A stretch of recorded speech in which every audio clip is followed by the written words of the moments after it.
He snapped like I'd just asked for something outrageous, not basic respect. You don't decide anything, my boyfriend said, voice flat and cold through the phone. I choose when you see me. I remember staring at my screen, the glow lighting up my kitchen like a spotlight on every excuse I'd been making for him. My name is Emma. I'm 31, and 6 weeks ago, I learned that sometimes the best revenge isn't yelling, begging, or proving a point. Sometimes it's stepping back and letting someone face the consequences of their own behavior. All right, I said calmly. There was a pause on the line, the kind that happens when someone expects you to fight for them and you don't. What? He demanded. All right, I repeated. You choose when you see me. I'll wait for you to let me know when you're available next. He exhaled like he'd won. Good. Finally, you're understanding how this needs to work. Have a good night, Carter, I said. Then I hung up. And that was the moment something in me clicked off. Not dramatic, not explosive, just quiet, like a light switch flipping. I didn't block him. I didn't send paragraphs. I didn't threaten to leave. I simply stopped reaching. For days, my fingers kept drifting toward my phone out of habit. A good morning text, a funny meme, a quick check-in.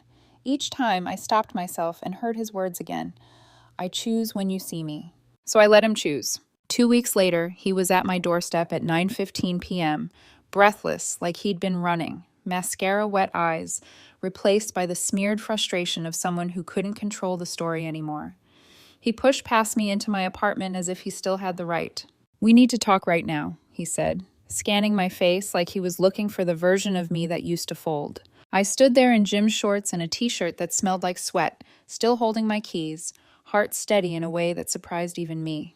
What is happening? He demanded, voice cracking. Why are you avoiding me? I'm not avoiding you, I said, closing the door gently behind him. I've just been busy. His eyes narrowed. Busy for 2 weeks straight? You're never busy. You always make time for me. I looked at him then, really looked, and felt the strangest thing settle in my chest. I used to, I said quietly, but you told me I don't decide anything, so I stopped trying to decide. And that's when I saw it on his face for the first time. Panic. Before everything shifted, our relationship looked normal in the way people like to praise. Not dramatic, not chaotic, not full of red flags anyone could easily point at. Just stable enough to keep you invested, comfortable enough to make you excuse the cracks. My boyfriend's name is Carter. We'd been together for almost 2 years. We met through a dating app, one of those late-night swipes that turned into a surprisingly good first date. We met at a wine bar downtown. Dim lighting, soft music, the kind of place where conversation flows easily and you feel like the rest of the world has politely stepped out of the way. That night, he was attentive, curious, funny without trying too hard. He asked about my work, my family, the things I wanted but hadn't said out loud to anyone else yet. When the bartender announced last call, we were both surprised by how much time had passed. It felt effortless, safe. The first year and a half stayed that way. We fell into a rhythm that made sense. Dinner together twice a week. Most weekends spent at one of our places. Regular communication. Nothing obsessive, nothing cold. We weren't glued to each other, but we showed up. I never had to wonder if I mattered. If I texted, he replied. If I suggested plans, we talked it through. We felt like partners. I'm the kind of woman who believes consistency is love. Not grand gestures, not dramatic declarations. Just showing up when you say you will. Making space. Remembering details. For a long time, Carter did that, or at least enough that I believed he would keep doing it. Then, somewhere around month 18, something changed. It wasn't sudden. That's what made it so easy to ignore. He started canceling plans last minute if something better came up with his friends. A work happy hour. A spontaneous night out. Can we rain check? He'd say casually, like my time was a suggestion, not a commitment. I told myself it wasn't personal. He was busy. He had a social life. That was healthy, right? Then came the silence. He'd go days without responding to my texts. Not emergencies, just simple things. How was your day? Do you want to grab dinner this week? I'd see the messages marked as read, then nothing. And when he finally replied, he'd act surprised that I was confused or hurt. I've just been slammed, he'd say. You don't need to read into everything. But if I made plans during those quiet gaps, if I filled my time instead of waiting, he'd get upset. Why didn't you tell me you were busy? He'd ask, like I'd violated some unspoken rule. He wanted space when it suited him, and availability when he wanted company. His friends noticed before I did. Small comments slipped out. "You're always working around his schedule, huh?" one of my friends said once. I laughed it off. I didn't want to be the girlfriend who complained about things other people considered minor. Carter's attitude shifted too. Subtle, but sharp. If I tried to plan ahead, he'd sigh. Say he didn't like being pinned down. If I asked for clarity, he'd say I was being inflexible, that I didn't understand how busy his life was. I started shrinking my expectations without realizing it. I stopped asking for specific days. I stopped expressing disappointment. I told myself this was what mature relationships look like. Two independent people, not needing constant reassurance. But independence isn't the same as imbalance. By the time the fight happened, the one that changed everything, I had already been bending myself into something smaller for months. I just hadn't admitted it yet. The longer it went on, the more I felt like I was living on borrowed time inside my own relationship. Every interaction carried an unspoken calculation. Was now a good moment to talk? Would this question annoy him? Should I wait another day before asking again? I hated how strategic I'd become, how natural it felt to put my needs last without even realizing I was doing it. Carter's behavior wasn't cruel in obvious ways. That made it harder. He wasn't shouting. He wasn't disappearing completely. He was just inconsistent. And inconsistency is a quiet kind of control. It teaches you to stay alert, to adapt, to keep yourself available just in case today is the day you're chosen again. If he canceled on me last minute, it was always framed as unavoidable. Something came up. Work ran late. The guys really needed me tonight. I'd say I understood because part of me did. Life happens. But when it became a pattern, when my time was always the flexible one and his never was, I started to feel like I was auditioning for a role I already had. There were stretches when I wouldn't hear from him for 2 or 3 days. No explanation, no check-in. I'd open our message thread, type something, delete it, type again, then close the app altogether. I didn't want to look needy. I didn't want to be the girlfriend who required constant attention. So I stayed quiet. But the moment I stopped waiting and filled that silence with my own plans, he noticed. If I mentioned I'd gone out with friends or had already committed to something, his tone would shift. "Oh," he'd say, "I didn't know you were busy." As if I was supposed to be on pause until he pressed play. I started replaying conversations in my head, searching for the moment I'd given him that impression. Had I been too accommodating early on? Too understanding? Had I taught him, without meaning to, that my availability was unlimited? Friends gently raised concerns. My brother asked why I always rearranged my schedule for someone who couldn't even text back. I defended Carter automatically. He's just busy. He doesn't mean anything by it. It's not that serious. Every defense sounded thinner the moment it left my mouth. What unsettled me most was how normal it began to feel. I adjusted without protest. I learned to make tentative plans. I stopped expecting follow-through. I told myself love didn't need structure, that wanting consistency was the same as being controlling. But deep down, something felt off. Not dramatic, just wrong in a slow, draining way. I felt like I was always waiting for the relationship to resume, like it was on hold until Carter decided it was convenient again. And the longer I stayed in that space, the more disconnected I felt from myself. I didn't know it yet, but the ground was already shifting beneath me. The fight that finally forced everything into the open wasn't going to come out of nowhere. It was the result of months of swallowed disappointment, unasked questions, and a dynamic that had been quietly tilting out of balance. All it needed was one sentence to make it undeniable. The breaking point came on a Thursday night, and like everything else in our relationship by then, it wasn't dramatic at first. It started with a text I sent the day before, on Wednesday afternoon, while I was on my lunch break. "Do you want to grab dinner Friday?" Simple, clear, no pressure. I hit send and went back to work, fully expecting a reply sometime that evening. Nothing came. Wednesday night passed in silence. I told myself he was busy. Thursday morning arrived, still nothing.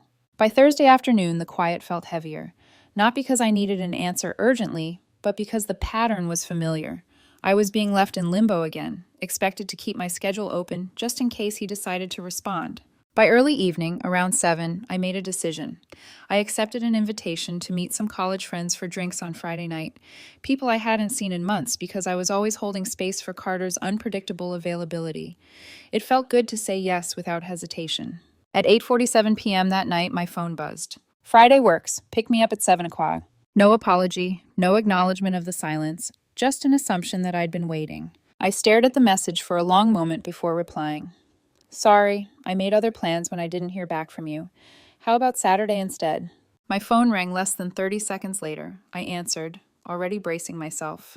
Are you serious right now? Carter snapped, his voice raised before I could say hello. I'm telling you, I'm free Friday, and you're choosing your friends over me? I asked you Wednesday, I said, keeping my voice steady. It's been over 24 hours. I can't just sit around waiting for you to decide when you're available. This is exactly your problem, he shot back. You're so inflexible. I have a busy life, Emma. I can't drop everything to respond to your texts immediately. I'm not asking for immediately, I said. I'm asking for a reasonable time frame. And I'm not asking you to drop anything. I already made plans. Cancel them. No. There was a pause. Then his voice went cold, controlled in a way that felt worse than yelling. You don't decide anything, he said slowly. I choose when you see me. That's how this works. If you don't like it, maybe you're not mature enough for this relationship. Something inside me shut down completely. Months of excuses collapsed into that one sentence. He didn't want a partner. He wanted someone on standby.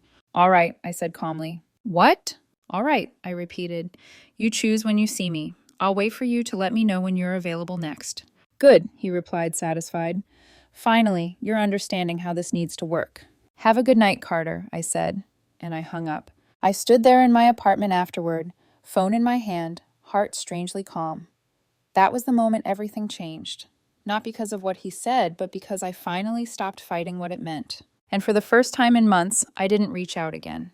The silence that followed wasn't empty. It was loud in a way I wasn't prepared for, filled with habits I'd built over 2 years and suddenly had nowhere to put.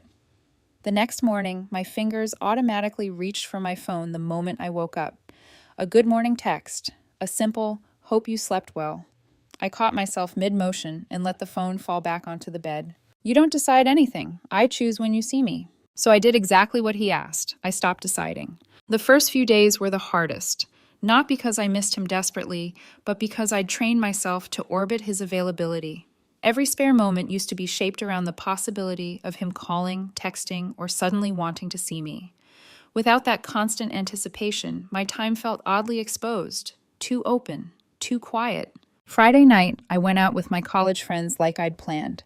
We laughed, caught up, shared stories that had nothing to do with Carter. At one point, one of them joked, "It's nice to see you not checking your phone every 5 minutes." I laughed, but the comment landed deeper than I expected.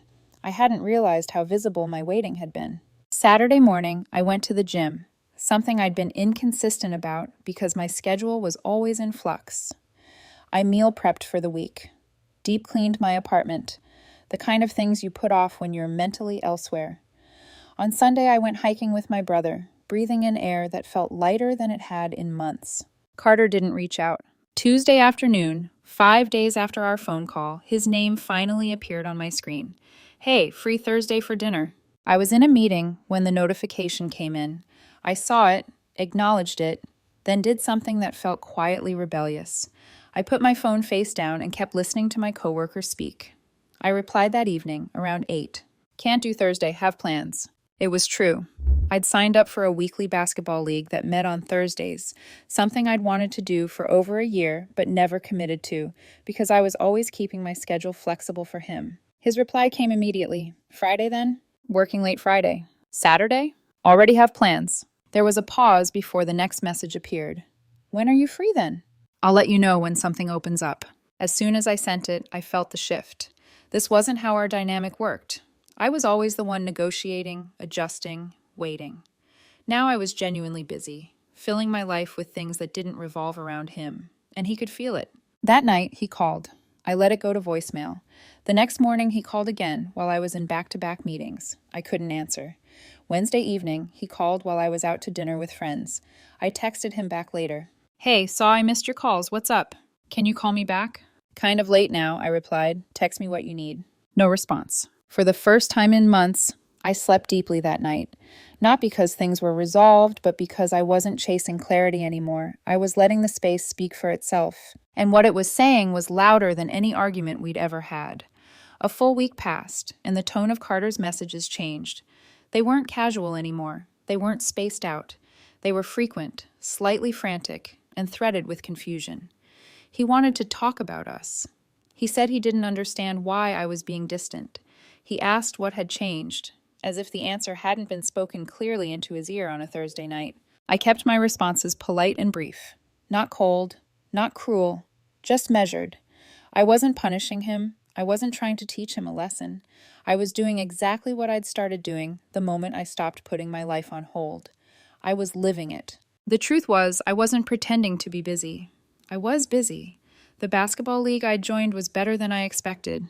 I made new friends there, people who knew nothing about my relationship drama and didn't need to.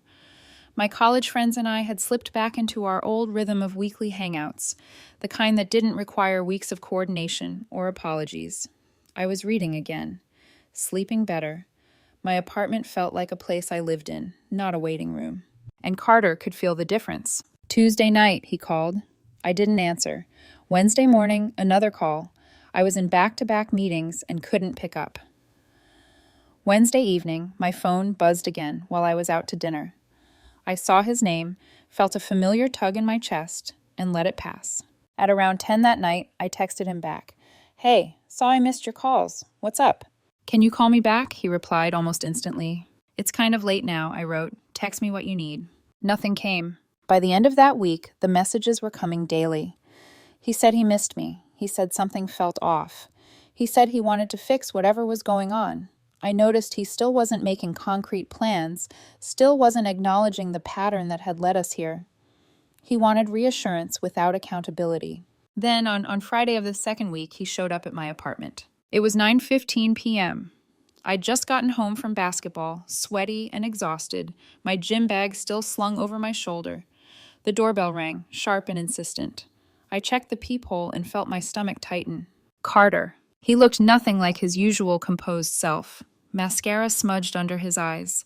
Hair messy, like he'd been running his hands through it too many times. Still in his work clothes, but rumpled, undone. He looked like someone who had lost control of a situation he thought he owned. I opened the door before I could overthink it. Hey, I said, what's going on? He didn't answer. He pushed past me into my apartment like he belonged there, like nothing had changed. We need to talk right now, he said, voice tight. Okay, I replied, closing the door behind him. He turned to face me, eyes flashing. What is happening? Why are you avoiding me? I'm not avoiding you, I said calmly. I've been busy. Busy for 2 weeks straight? He scoffed. You're never busy. You always make time for me. I looked at him then, really looked, at the frustration, the disbelief, the way he couldn't quite process that I wasn't bending anymore. I used to, I said, when we had a mutual relationship, when both people made an effort. That's not fair, he snapped. I didn't mean what I said like that. How did you mean it? I asked. He opened his mouth, closed it, then started pacing my small living room. I was frustrated. I didn't think you'd take it this seriously. I didn't either, I admitted, until I realized how tired I was. He stopped pacing and turned toward me, panic flickering across his face. You can't just ice me out because of one fight. I'm not icing you out, I said evenly. I'm just not chasing anymore. The room went quiet, and in that silence, something shifted again. Not in him, in me. When the door closed behind him that night, the apartment felt heavier than it had in weeks. Not because I missed him, but because I finally let myself feel how much I'd been carrying. I stood there for a long time, key still in my hand, the hum of the refrigerator loud in the silence, and realized something uncomfortable. Pulling back hadn't made me stronger overnight. It had simply exposed how exhausted I already was. After he left, I replayed the conversation in my head, not to look for clever comebacks, not to rewrite what I should have said, but to understand why it hurt in a different way than before. This wasn't the pain of being ignored. This was the pain of being seen only when I stopped accommodating him, of realizing that my absence created urgency, while my presence had been taken for granted. That night, I barely slept. I lay in bed staring at the ceiling, my mind drifting through the last 2 years, connecting moments I'd dismissed at the time. The canceled plans, the delayed replies, the way my excitement had slowly been replaced by caution. I felt foolish for how long it had taken me to name it. I also felt angry at myself for how normal it had all seemed while I was in it. The next day, the doubt crept in. Quiet, persuasive. Maybe you're overreacting. Maybe this is just a rough patch. Maybe you're being too rigid. I hated how familiar those thoughts were. They'd been my internal soundtrack for months, softening every sharp edge of his behavior until nothing looked clearly wrong. He texted me that afternoon. "I hate this," he wrote. "I don't like feeling shut out." I stared at the message for a long time before replying. "I'm not shutting you out. I'm just not putting my life on hold anymore." There was a pause, then, "That feels like punishment." That's when it hit me hardest. The lowest point wasn't the argument. It wasn't the silence. It was realizing that he experienced my independence as harm, that my boundaries felt like betrayal to someone who was used to my flexibility. That night, alone in my apartment, I felt a wave of loneliness crash over me. Not because I was alone, but because I was standing at a crossroads. One path led back to comfort, to familiarity, to the version of myself that stayed available and agreeable.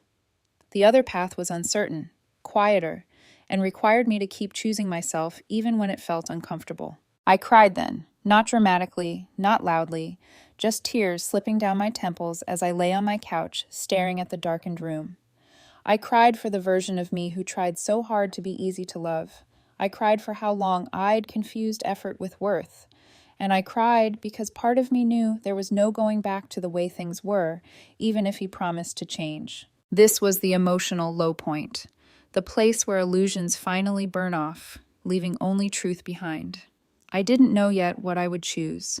I only knew that whatever came next would require courage I hadn't practiced before. And that scared me more than losing him ever had.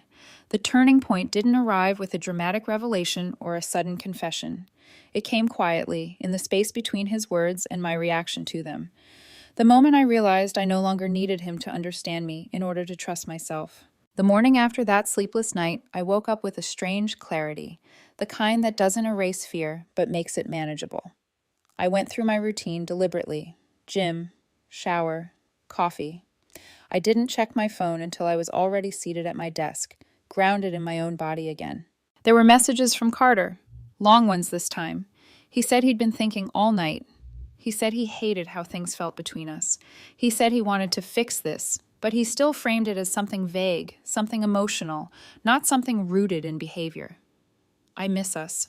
I don't want to lose you. Can we just reset?"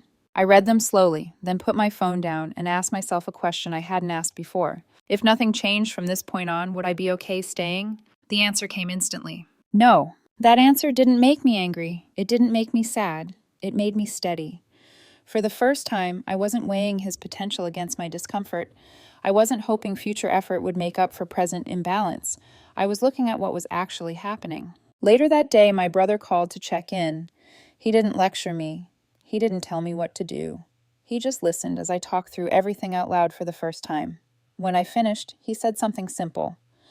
"You sound lighter when you talk about your life without him than when you talk about fixing things." That landed hard. That evening, Carter asked if we could meet. Not at my place. Somewhere neutral. Coffee, a walk. "I just want to talk face to face," he said.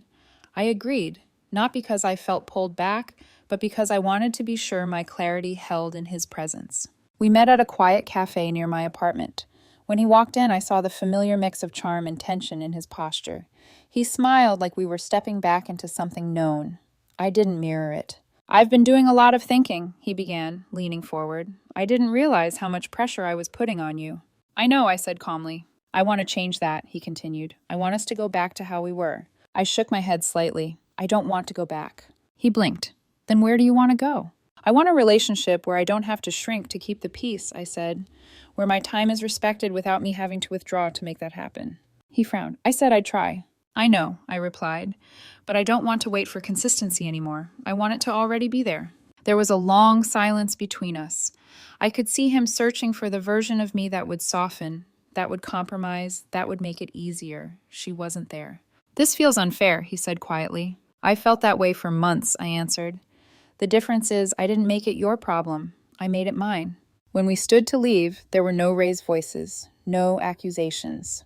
Just a clear line drawn where there hadn't been one before. As I walked home alone, I felt something shift decisively inside me. I wasn't stepping away to prove a point. I was stepping forward into a life that didn't require me to disappear to be valued. The fallout didn't explode all at once. It unfolded slowly, like a structure collapsing after the supports are quietly removed. When I stopped chasing, stopped rearranging my life, stopped cushioning his moods, the imbalance became visible to everyone, not just me. Carter tried to hold on to the version of the relationship that had always worked in his favor. His texts became more frequent, more carefully worded. He asked how my day was and actually waited for the answer. He suggested plans a week in advance instead of hours before. On the surface, it looked like effort, but underneath, I could feel the urgency. This wasn't consistency yet. It was reaction. Friends noticed the change immediately. Mutual friends who used to assume I'd always be flexible started asking why I was suddenly harder to pin down. I didn't argue. I didn't explain. I just smiled and said, "I've been busy living my life." The ones who mattered understood. The ones who didn't slowly drifted toward him, confused and uncomfortable with the shift in dynamics. His frustration leaked out in other ways. He complained to friends that I was pulling away, that I was being cold, that I'd changed. What he didn't say was that the relationship only felt stable when I was the one bending. Without that, he didn't know where he stood. And instead of adjusting his footing, he kept looking for the old ground I'd stepped off. His family, who had always been neutral at best, began to see the cracks too. Not because I told them anything, but because patterns don't hide forever. Missed plans, awkward explanations, his growing irritability when he realized I wasn't waiting by my phone anymore. When they asked how things were going, I kept my answers simple and honest. "I'm focusing on myself right now." That alone seemed to unsettle them. The biggest consequence, though, was internal, for him and for me. For Carter, the loss of control forced him to confront something he'd never had to before. The fact that affection isn't guaranteed just because it's familiar, that availability isn't love, that when someone stops accommodating you, it doesn't mean they're being cruel. It means the dynamic no longer works. For me, the consequence was peace. I stopped bracing myself for disappointment. I stopped checking my phone with a mix of hope and dread. My schedule filled naturally, not defensively. Basketball twice a week, friends on Fridays, family commitments that didn't feel like obligations I had to apologize for. My life felt full without explanation. When Carter asked one last time if we could just go back to normal, I finally understood what that meant to him. Normal was me waiting, and I wasn't going to do that anymore. There was no dramatic breakup speech, no slammed doors, just a quiet understanding settling into place. If he wanted to be part of my life, he'd have to show up consistently, without panic, without pressure, without needing me to shrink first. And if he couldn't, the consequences would belong to him, not me. Walking away didn't feel like victory. It felt like alignment. 6 weeks have passed since that Thursday night when Carter told me he chose when I could see him. 6 weeks since I stopped trying to earn space in my own relationship. And what surprises me most isn't how much he changed. It's how much I did when I finally stopped negotiating my worth.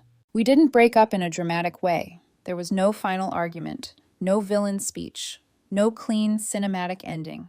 What happened instead was quieter and more honest. I kept my boundaries. He struggled to live within them. And eventually, the truth made the decision for both of us. I'm not angry at him anymore. Anger requires energy, and I don't feel drained now. I see him clearly. A man who liked the comfort of my presence more than the responsibility of partnership. A man who mistook my flexibility for permanence. A man who only noticed the imbalance when it stopped benefiting him. And I don't hate the version of myself who stayed as long as I did either. She wasn't weak. She was hopeful. She believed effort would be met with effort. She just didn't know yet that love without reciprocity slowly teaches you to disappear. My life now feels solid. I keep my basketball league. I keep my Friday nights with friends. I keep my mornings quiet and my phone face down more often than not. I no longer feel that familiar jolt of anxiety when someone takes hours to reply. I no longer wonder if I'm asking for too much by asking for consistency. Here's what I learned, and what I hope anyone watching this takes with them. If someone tells you that you don't get to decide in a relationship, believe them, not because they're right, but because they're showing you exactly how they see you. If your absence creates panic, but your presence creates indifference, that's not love. That's convenience. Walking away doesn't always mean leaving physically. Sometimes it means emotionally stepping back and watching what happens when you stop overfunctioning. Sometimes the truth reveals itself without you saying another word. I didn't win anything here. I didn't lose anything either. I simply stopped abandoning myself to keep someone else comfortable. And on the other side of that decision, I found something better than control or validation. I found peace. And once you have that, you'll never beg to be chosen again.